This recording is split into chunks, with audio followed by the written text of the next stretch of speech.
6 થી 10 વાગ્યા સુધી પથરાને લે. આ ઠંડો છે, જવા દો. આ ઠંડો છે, જવા દો, જવા દો. એક દિવસ એવું બન્યું કે એને ટેવ પડી ગઈ હતી, ઠંડો છે, જવા દો, ઠંડો છે, જવા દો, ઠંડો છે. પછી તો મનમાં એ જ થઈ ગયું કે ઠંડો છે, જવા દો, ઠંડો છે, જવા દો. અને પછી પથરા એમ કરતા કરતા ઠંડો છે, હાથમાં ઓલો ગરમ પથરો આવ્યો ને તો એણે કીધું ઠંડો છે, જવા દો. ઓલી ટેવ પડી ગઈ હતી. અને એ નાખ્યા પછી બીજી સેકન્ડે થયું, અરે રે, આ તો પથરો ગરમ હતો અને મેં નાખી દીધો. તો જો તક આવેલી જતી રહી. તો ઠાકોરજી કહે છે કે રોજ તું સેવા સ્મરણ સત્સંગ કરે અને જ્યાં હું તને સાનુભાવ કરાવવાની તક આપું છું, પણ તું સંસારની ક્રિયામાં એવો પડેલો છે કે તને ગરમ પથ્થરોય પણ તું નાખી દેસ ને ઠંડો છે ઠંડો છો કરસ. તો હવે તારે નક્કી કરી લેવાનું કે તારે આ ગરમ પથ્થરો આવે એટલે કે હું સાનુભાવ જતાવું, એની રાહ જોવાની જરૂર નથી. ફક્ત તારું ચિત્ત મારામાં પરોવી દે. વલ્લભે કહ્યું છે કે ચોમાસામાં વીજળીનો ચમકારો થાય અને વીજળીના ચમકારામાં સોયમાં દરો પરોવાઈ જાય એવું ચિત્ત પ્રભુમાં તમારું લાગી જાય તો તમને પ્રભુ સાનુભાવ કરાવ્યા વિના રહેતા જ નથી. હવે આજે તો બહુ થઈ ગયું. આજે આપણે યમનાષ્ટક કરવું છે કે કાલે કરીશું? શું કરવું છે? બે લીટી કરો. 2 લીટી કરી લઈએ. ચલો, કાલે આપણે પહેલો શ્લોક કર્યો તો, આજે બીજો. કલિંદ ગિરી મસ્તકે પતદમન પૂરોજ્વલા વિલાસ ગમનોલસત પ્રગટ ગંડ શૈલોનતા સઘોષ ગતિ દંતુરા સમધિરૂઢ દોલોત્તમ મુકુંદરતિ વર્ધની જયતિ પદ્મબંધુ સુતા. કલિંદગીરી મસ્તકે આપણે બધાય જાણીએ છીએ કે યમુનાજીનું પ્રાગટ્ય 2 રીતે છે. આજે આમ આ જે લૌકિક સૂર્ય છે એના હૃદયમાંથી ને પ્રાગટ્ય થયું અને કલિંદ પર્વત પર આવ્યા. અને બીજું આપણું પુષ્ટિ માર્ગીય અલૌકિક પ્રાગટ્ય ઠાકોરજીએ સામનેજીને પ્રગટ કર્યા, પછી વામભુજામાંથી યમુનાજીને પ્રગટ કર્યા. એટલે આ પુષ્ટિ માર્ગીય પ્રાગટ્ય. તો કલિંદગીરી મસ્તકે પધાર્યા પછી શું કે છે? પતદમન પૂરોજ્વલા. ઓલા ઉપરથી ને પડે એટલે એટલો બધો ધોધ, એટલો બધો ધોધ કે યમુનાજીનું જળ શ્યામ હોવા છતાંય ઉજ્જવળ લાગે. અને તમને એવું લાગે કે હા, કારણ કે ફીણ વળે એટલે તમારી જો મનોવૃત્તિ યમુનાજીના ચતુર્પ્રિયાની હોય તો તમને એમ થાય કે ઉજ્જવળ છે. એટલે તમે તમારી દ્રષ્ટિની અંદર યમુનાજી ઉજ્જવળ લાગે, રૂપાળા લાગે. પણ યમુનાજી જુઓ, પેલા પ્રગટ થયા ત્યારે ઉજ્જવળ જ હતા, રૂપાળા જ હતા. પણ શ્યામ સંગ શ્યામ વે રહી શ્રી યમુને.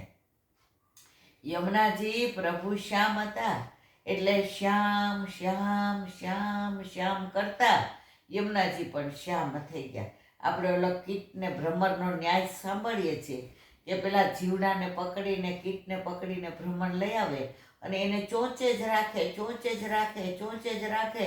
તો ઓલા જીવડાને મનમાં એમ થાય કે હમણાં ભ્રમર મને ચાંચ મારશે, હમણાં માનશે. એમ કરતાં કરતાં કીટ પણ ભ્રમર થઈ જાય તો યમુનાજી પણ શ્યામ થઈ ગયા. હવે આ બાકીનું આવતીકાલે, કારણ કે આજે બીજી વાતો થઈ ગઈ છે. બોલો શ્યામ સુંદર શ્રી યમને મહારાણી. હવે જુઓ, બેઠકજીનું જે છે એ આપણે ક્રમ પ્રમાણે નથી કરતા, પણ વલ્લભ જે યાદ દેવડાવે એ બેઠકજીનું આપણે કરીએ છીએ. હવે કાલે આપણે પંપા સરોવરની બેઠકનું અનુસંધાન કર્યું હતું.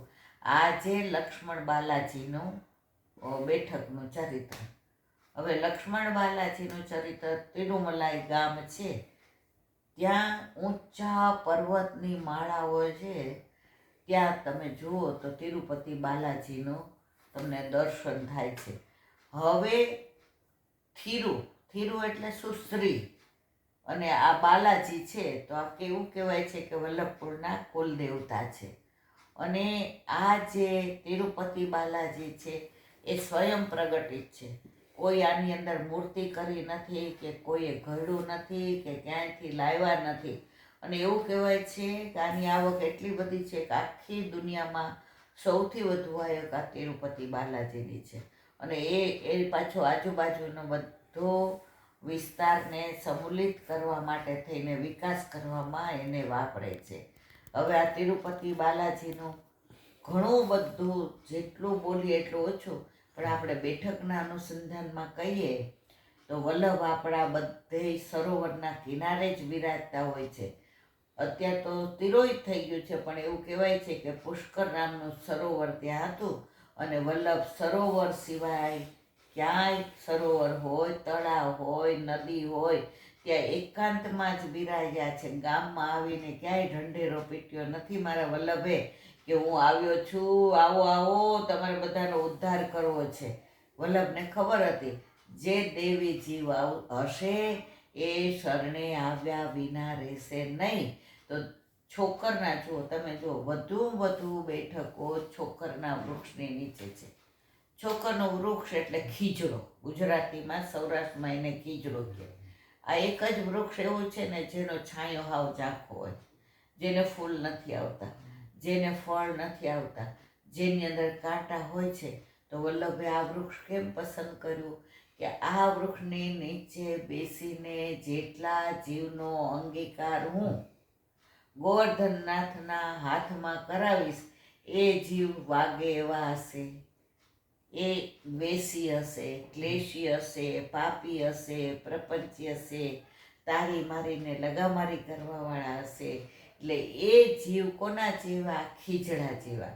પણ મારે તો ખીજડાના વૃક્ષને નીચે જો હું છાયા વિના રહીને મારા પ્રભુને પ્રેમ કરી શકતો તો મારા વૈષ્ણવ ભલે ખીજડા જેવા હોય પણ એને પ્રભુની સન્મુખ થશે તો ગુલાબના ફૂલ બનતા વાર લાગશે નહીં. આ તિરુપતિ બાલાજીની અંદર એવું કહેવાય છે કે વલ્લભને કેટલાય વખતથી પોતાના પિતાશ્રી લક્ષ્મણ ભટ્ટથી કહેતા હતા, વલ્લભ ચલો ને આપણે તિરુપતિ બાલાજી દર્શન કરી આવીએ. વલ્લભ ચાલો ને આપણે તિરુપતિ બાલાજી દર્શન કરાવીએ. તમે આવ્યા ત્યારનો મારા મનનો મનોરથ છે કે મારા વલ્લભને મારે તિરુપતિ બાલાજીના ચરણ સ્પર્શ કરાવવા છે, આરતી કરાવી છે, દર્શન કરાવવા છે. વલ્લભ કે હા પિતાશ્રી જઈએ, હા પિતાશ્રી જઈએ. એકવાર માએ કહ્યું, વિલંબમાં ગુરુ, વલ્લભ તમારા પિતાશ્રી આટલું બધું કહે છે તો ચાલો ને આપણે તિરુપતિ બાલાજી દર્શન કરી આવીએ. તો પછી તિરુપતિ બાલાજી દર્શન કરવા આવ્યા અને વલ્લભે એમના પિતાશ્રીએ માતુશ્રીએ ઝારીજી ભર્યા, શૃંગાર કર્યા અને ભોગ ધરાવ્યા.